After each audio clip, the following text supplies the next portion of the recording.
It is a word that lives in the space between what happened and what could have happened. It is a word that carries the full weight of something, real without any of the resolution. Almost means you were close enough to see it clearly, close enough to feel the warmth of it, to understand exactly what it would have been, and then it did not happen.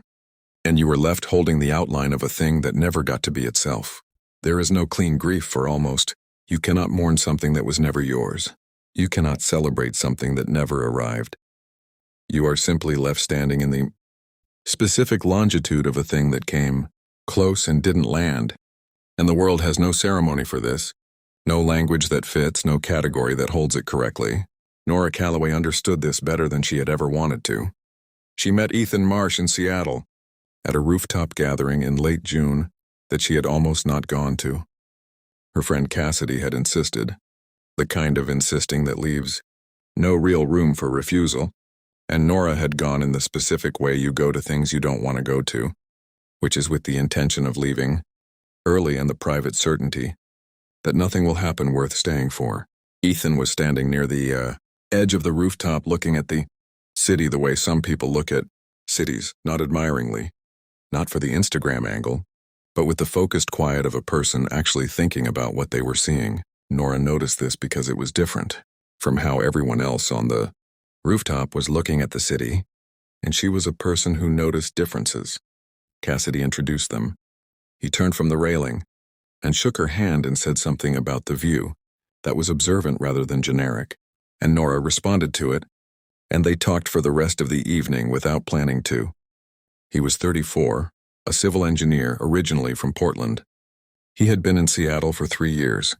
He was quiet in the specific way that some people are quiet, not because they had nothing to say, but because they were careful about what they said, which Nora found immediately refreshing in a city full of people performing their personalities at full volume. He listened the way good listeners listen, which is with their whole face, and he laughed at things she said in a way that felt like recognition rather than performance. She did not leave early. She stayed until the gathering ended. He walked her to her car. They stood on the street below the rooftop for 20 minutes not saying goodbye, which is its own kind of saying something. He texted her the next morning. She had been hoping he would. What followed was 3 months of something that had no name and therefore no protection. They saw each other twice a week, then 3 times. They texted constantly, and the kind of texting that is not information, exchange but continuous conversation, the thread of a dialogue that doesn't really stop. He knew her coffee order by the 2nd week. She knew his by the 1st. They had the kind of conversations that go long and go deep and leave you feeling more known than you expected to feel. He came to her apartment for dinner in July and stayed until 2 in the morning talking, which Nora catalogued as significant without analyzing why. In August, they drove to the Olympic Peninsula for a weekend and hiked and cooked at the rental cabin and stayed up late with a fire going and talked about things that you talk about when you have stopped performing and are just being family and failure and what you believed about the future and what you were afraid of. She told him something she had not told anyone in 2 years. He received it with the specific care of someone who understood what it meant to be trusted with a thing. She knew by late August that she was in love with him. She did not say this. She was waiting for a signal that the ground was solid before she stepped onto it fully, which was a habit she had developed after a previous relationship that had ended badly and had left her with a specific caution about stepping onto ground that hadn't been tested. The signal didn't come, not because he wasn't feeling something. She was almost certain he was feeling something, certain in the way you are certain about things you cannot prove, but because Ethan was, she would understand later, doing exactly what she was doing, waiting for the other person to test the ground first, waiting for a signal. They were both waiting for the other one to go first, and neither of them went. And the 3 months passed in the space between what was there and what was said. In September, his company offered him a position in Denver, a significant one, the kind of offer that doesn't come twice, the kind that restructures what the next 5 years look like. He told her over coffee on a Tuesday morning, and she watched his face while he told her and saw that he had already decided and was telling her rather than asking her. which was information. She said, "That's a real opportunity." He said, "Yeah." She said, "When would you go?" He said, "November." 2 months. She held this in her hands and looked at it and could not find the shape of what she was supposed to do with it. She did not say, "Don't go." She did not say, "I love you." She did not say, "What are we?" What have these 3 months been? What did the Olympic Peninsula mean to you? Because it meant something to me, and I need to know if I am the only one carrying this. She said none of these things because the ground had not been tested and she did not know if it would hold, and she was afraid. The specific fear of a person who has been hurt before by stepping onto ground that didn't hold. He did not say any of these things either. They sat with their coffee and talked about Denver and logistics and his timeline, and she was very good at seeming fine and he was very good at seeming certain, and they were, both of them, not fine and not certain, and neither of them said so. October was the loneliest month Nora had spent in years, and she had spent it standing right next to him. They saw each other the same amount. The texts continued. The coffee continued. The long evenings continued. But something had entered the space between them. The knowledge of November, the countdown that neither of them named, and the something changed the quality of everything without changing the form of it. She noticed that he looked at her sometimes with an expression she couldn't read, not unhappy and something more specific than unhappy. The expression of a man standing at a decision he has already made and understanding, perhaps too late, what the decision cost. She noticed this. She did not say anything about it. He did not say anything about it.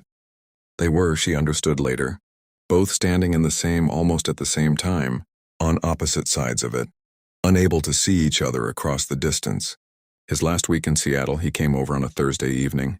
She had cooked, the specific thing she cooked when she wanted to make something feel significant without saying it was significant. They ate and talked, and the evening had the particular quality of a last thing being a last thing, while being discussed as if it were not. At the end of the evening, he stood at her door, and she stood in the doorway, and the space between them had more in it than she knew how to name. He hugged her, a real hug, long and real, the kind that is trying to say something in the language of contact because the language of words has run out. She held on and then let go because what else do you do? He said, "I'll be back to visit." She said, "I know." He said, "This mattered. These months. I want you to know that." She looked at him. She understood that he was saying something and not saying something at the same time, that the words were real and also the border of something larger that was not being crossed. She said, "I know. It mattered to me too." He nodded. He left. She closed the door and stood in her apartment in the specific silence of a thing that was over without having officially begun, which is the silence of almost, which is the loneliest silence there is. She did not hear from him frequently after November. The texts slowed the way texts slow when geography has done what geography does, and then slowed further. And by January they were occasional, warm and genuine when they came, but occasional. He was building a life in Denver. She was continuing a life in Seattle. They almost receded into the category of things that had been real and were now memory, which is a category that looks small from the outside and is enormous from the inside. She gave herself the winter. She did not pretend to be fine when she was not fine. She talked to Cassidy, who listened well and said the right things and did not tell her she should have said something earlier, which Nora appreciated because she already knew and did not need it confirmed. She worked. She walked the Seattle neighborhood she loved, in the specific way she walked. Then when something was heavy, which was slowly and without destination, in March she started saying yes to things she had been saying no to. Dinners and gatherings and the ordinary texture of a life lived outward rather than inward. Not because the almost had stopped mattering, but because she had decided, in the specific quiet of a February night, that she was not interested in being a person defined by what had almost happened. She was interested in being a person defined by what she did next. In April, a colleague named James introduced her to a friend of his named David Reeves at a dinner that Nora had almost not gone to, which she noticed with a specific private recognition. David was a landscape photographer originally from Minnesota, who had been in Seattle for 6 years and spoke about the city the way she spoke about it, with the love of someone who had chosen it deliberately, and kept choosing it. He was direct without being abrupt, curious without being performative, and when he laughed at something, she said it felt like recognition rather than performance, which was a quality she now understood to look for. On the walk home, she thought about Ethan. She let herself think about it, clearly and completely, the way you can think about something clearly once enough time has passed. She thought about the rooftop in June and the Olympic Peninsula in August and the Thursday evening in October and the hug at the door and the word almost and everything that word carried. And then she thought about something she had not thought before, which was this, that the almost had not been a failure of feeling. The feeling had been real. On both sides, she believed still. The almost had been a failure of courage on both sides equally. They had both stood at the edge of something real and waited for the other one to go first, and neither of them had gone, and the thing had passed without them. This was not a comforting thought. It was a true one, and true thoughts, she had learned, were more useful than comforting ones.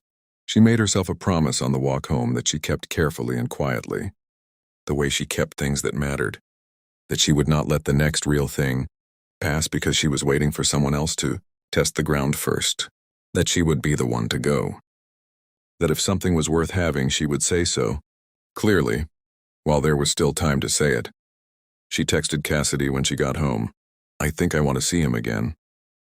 Cassidy responded in under a minute because Cassidy always did. Then say so. So she did. Not that night, but soon and clearly, in the way she had not been clear the first time, in the way she had decided she would be from now on. And David said yes with the directness of someone who had also learned, somewhere along the way, that clarity was a kindness, almost as the loneliest word in the world. Nora Calloway knew this better than she had ever wanted to. She also knew, standing in the April, Seattle morning with her phone in her hand in something beginning that she had decided to begin, that almost is also a teacher, the most expensive kind, the kind that costs you something real, the kind that leaves you knowing something you cannot learn any cheaper way. She had paid for the lesson. She intended to use it,